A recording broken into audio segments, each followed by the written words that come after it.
안녕하세요. 책사랑방입니다. 오늘도 반갑습니다. 집착에서 벗어나기. 알로보뮬레 스마나사라 지음. 늙는다는 것은 삶이 깊어지는 과정입니다. 인간의 수명이 길어진 오는 날을 100세 시대라고들 합니다. 하지만 오래 살게 된 것과 상관없이 사람들은 여전히 죽음을 두려워합니다. 노화를 혐오하며 조금이라도 젊어지기 위해 건강을 위한 음식과 첨단 의학 등에 의존하지요. 하지만 우리가 이미 알고 있다시피 영원한 젊음이란 불가능한 일입니다. 또한 늙는다는 것은 우리가 정상적으로 잘 살아가고 있다는 증거입니다. 죽음은 우리가 생명을 지니고 태어난 이상 받아들여야 하는 숙명과도 같습니다. 우리의 육체는 생로병사의 순리에 따르도록 되어 있습니다. 늙고 병들고 죽는 것을 어떻게 받아들여야 할지에 대한 불교의 가르침을 살펴보겠습니다. 늙는다는 것을 이해하려면 죽음에 대해 먼저 알아야 합니다. 불교에서 말하는 죽음에는 두 가지 종류가 있습니다. 사물의 끝으로서의 죽음과 순간순간 일어나는 현상으로서의 죽음입니다. 사물의 끝이란 생명활동을 하는 존재가 소멸되는 죽음을 뜻합니다. 순간순간 일어나는 죽음이란 존재가 소멸되는 죽음보다 작은 수준의 죽음을 뜻합니다. 우리 몸의 모든 세포는 3개월이 지나면 몸 밖으로 배출된다고 합니다. 세포의 목숨이 3개월이라는 말이지요. 이 말은 우리의 몸이 3개월 단위로 죽는 세포와 새로 태어나는 세포의 활동으로 생명을 유지한다는 뜻입니다. 마음속에도 이렇게 작은 죽음이 수없이 되풀이되고 있습니다. 우리 마음이 바뀌거나 생각이 변하는 것은 예전에 품었던 마음이 죽고 새로운 마음이 태어나는 것이죠. 이에 대해 불교에서는 이렇게 표현합니다. 죽음이 있으니까 삶이 있습니다. 살아있다는 것은 죽음의 연속입니다. 불교에서는 삶과 죽음은 하나라고 말하는 것도 이 죽음의 연속을 말하는 것입니다. 이렇듯 죽음과 삶의 연속으로 인해 세상의 모든 것은 무한히 변화하는 것입니다. 인간의 육체도 영원할 수 없습니다. 세포의 생성 소멸 기능이 멈추는 순간 육체의 작동도 멈추고 소멸의 길로 접어듭니다. 이것은 사람의 힘으로는 어찌할 수 없는 엄연한 자연의 법칙입니다. 이 무상한 세상에서 영원한 젊음이란 불가능하다는 사실을 잘 알면서도 우리는 늙음을 두려워합니다. 그 두려움과 불안을 조금이라도 지연하기 위해 다양한 건강기구와 건강식품에 의존하거나 새로운 건강법을 개발하곤 합니다. 이러한 노력 덕분에 많은 사람들은 노화 지연 효과를 얻기도 합니다. 그러나 늙지 않기를 바라는 마음은 육체에 대한 집착입니다. 날개를 달고 하늘을 날고 싶다는 마음, 머리에 뿔이 솟기를 바라는 마음과 같이 비현실적인 망상입니다. 현실을 냉철하게 직시해야 합니다. 세월의 흐름에 따라 모든 육체는 노화의 과정을 거쳐 땅으로 돌아간다는 사실을 정면으로 인식해야 합니다. 그러면 자연의 순리를 이해하고 그에 따른 지혜를 얻을 수 있습니다. 정작 우리를 괴롭히는 것은 늙음 그 자체가 아니라 죽음에 대한 불안입니다. 얼굴에 주름이 생기고 흰머리가 늘어가고 체력이 약해지는 과정들을 거칠 때마다 문득문득 죽음에 대한 불안이 엄습하기 때문입니다. 죽음을 좀 더 늦추고 싶은 마음에 우리는 젊어지려 합니다. 이런 감정은 회피입니다. 봄, 여름, 가을, 겨울의 순리는 당연히 여기면서 자신의 육체에 대해서만 순리를 받아들이지 못하는 것은 삶을 정면으로 마주하지 않는 미성숙한 태도입니다. 산다는 것 자체가 늙어가는 과정입니다. 아기가 어린이로 성장하는 것도, 어린이가 청소년이 되는 것도, 청소년이 청년이 되는 것도, 청년이 중년이 되는 것도, 중년이 노년이 되는 것도 모두 자연스러운 노화의 과정입니다. 그러나 지혜로운 사람은 이 노화의 과정을 깊어가는 삶이라고 표현합니다. 사람의 생명은 처음에는 단 하나의 세포였습니다. 그 세포가 분열을 거듭해서 수백 조의 세포로 늘어난 것입니다. 이처럼 하나의 세포가 변화하지 않으면 새로운 세포는 생겨나지 않습니다. 변화가 없다는 것은 곧 죽음을 의미하는 것이지요. 변화하지 않는 세포는 포르말린 용액 속에 죽은 세포입니다. 요컨대 늙고 싶지 않다는 것은 죽고 싶다는 말과 상통합니다. 삶의 즐거움에 대해 생각해 보세요. 젊은 나이에는 그때만의 순수한 즐거움이 있고 중년에는 그때만의 원숙한 즐거움이 있습니다. 마찬가지로 노년에도 그 시기에 도달하지 않고서는 결코 느낄 수 없는 특별한 즐거움이 있습니다. 나이는 우리에게 인생의 다양한 묘미를 선물합니다. 인생에 청춘만 있다면 많은 사람들이 들끓는 열정으로 방황만 하다가 죽을 겁니다. 인생이 아름다운 것은 철모르던 존재가 나이를 먹어가면서 많은 경험을 통해 너그럽고 온유해지는 과정이 있기 때문입니다. 불안을 느낄 때는 늙는다고 말하지 말고 깊어진다고 표현해 보세요. 세월을 거슬러 젊어질 수는 없지만 어제보다 더 지혜로워질 수 있습니다. 젊음이 인생의 전부는 아닙니다. 또한 늙음에는 예외가 없습니다. 모든 변화는 자연스럽게 진행될 뿐입니다. 시간의 법칙에 따르고 있음을 행복으로 받아들여야 합니다. 밝은 에너지가 몸과 마음을 치유합니다. 병에 걸릴까봐 두려워하는 마음은 아직 일어나지 않은 미래에 대한 망상이라고 했습니다. 그런데 덜컥 병에 걸려 버렸다면 그것은 눈앞에 닥친 현실입니다.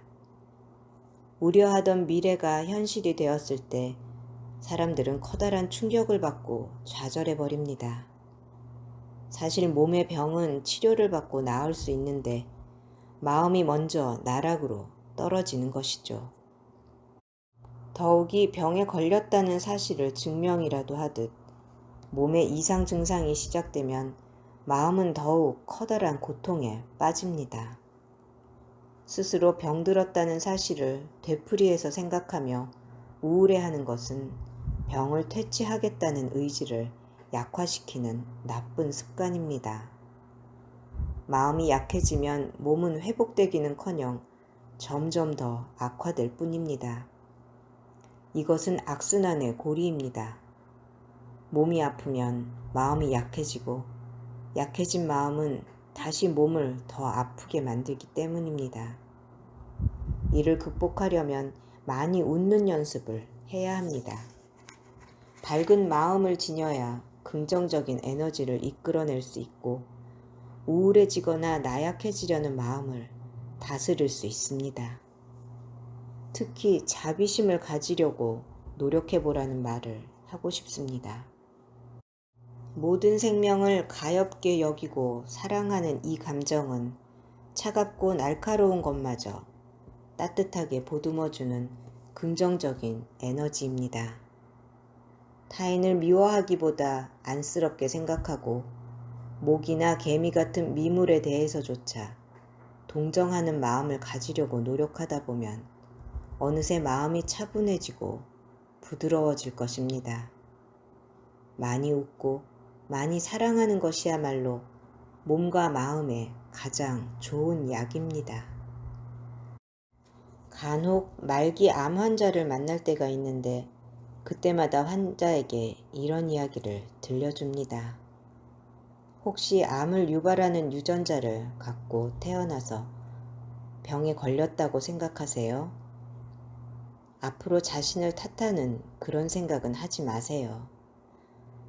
당신의 현재 상황을 인정하고 밝게 지내려고 노력해 보세요. 지금 당신의 몸이 최악이라는 사실은 잘 알고 있습니다. 하지만 몸이 괴롭다고 해서 마음까지 괴롭혀서는 안 됩니다. 암 환자에게 어떤 업을 지었기 때문에 암에 걸린 것이라고 말하는 것은 결코 바람직한 일이 아닙니다. 그런 이야기는 환자를 돕는 것이 아니라 오히려 환자를 의기소침하게 만들 뿐입니다.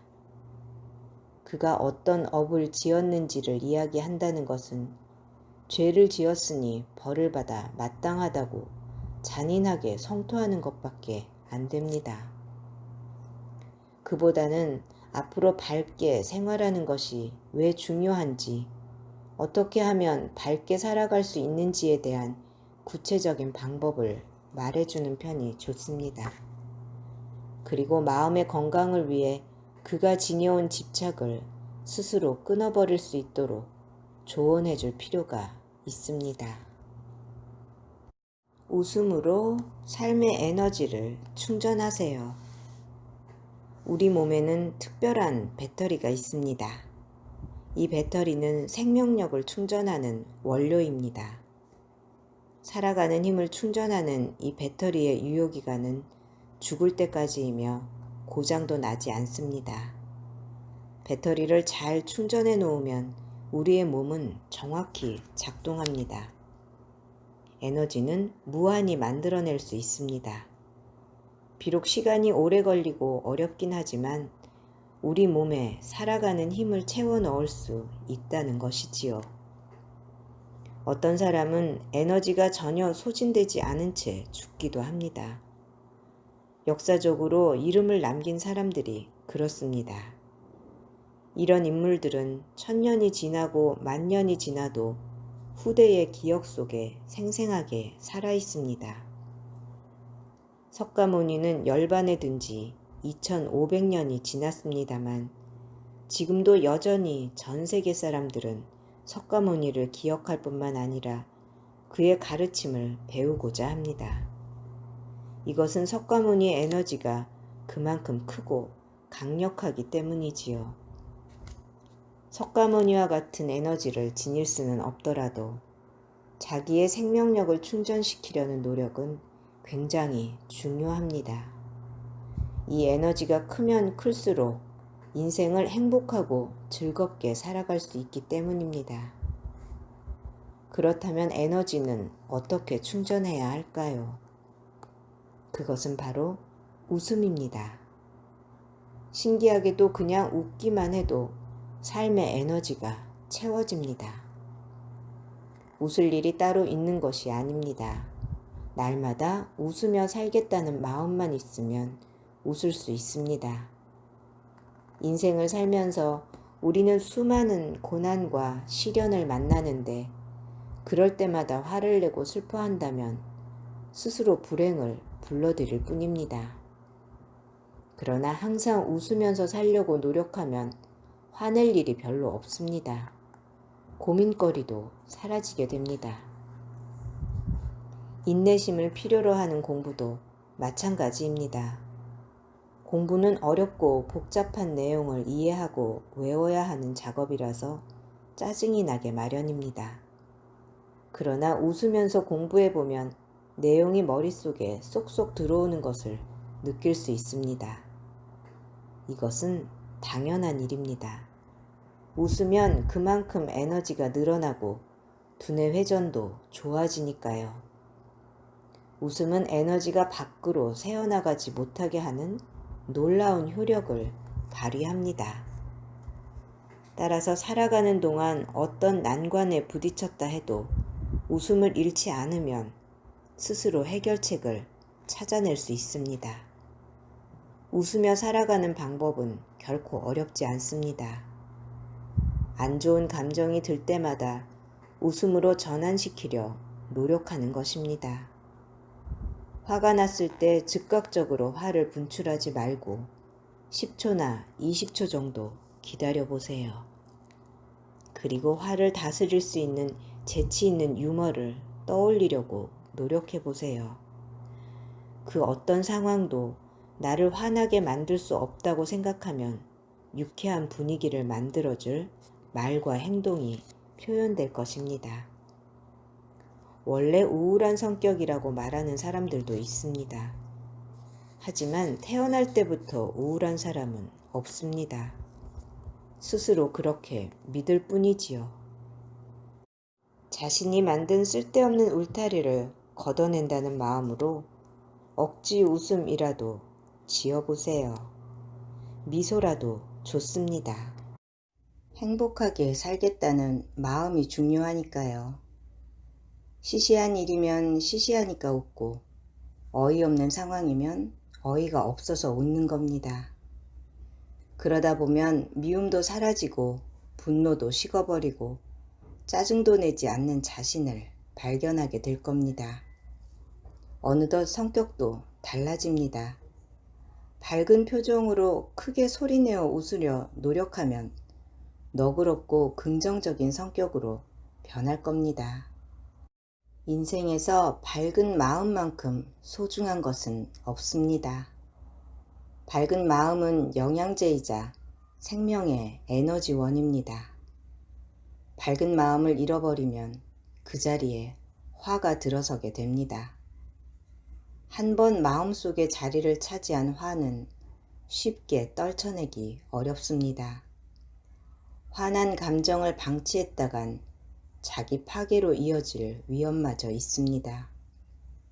이에 대해서는 이 책에서 다양한 방식으로 이야기했으므로 충분히 이해되었을 것이라고 생각합니다.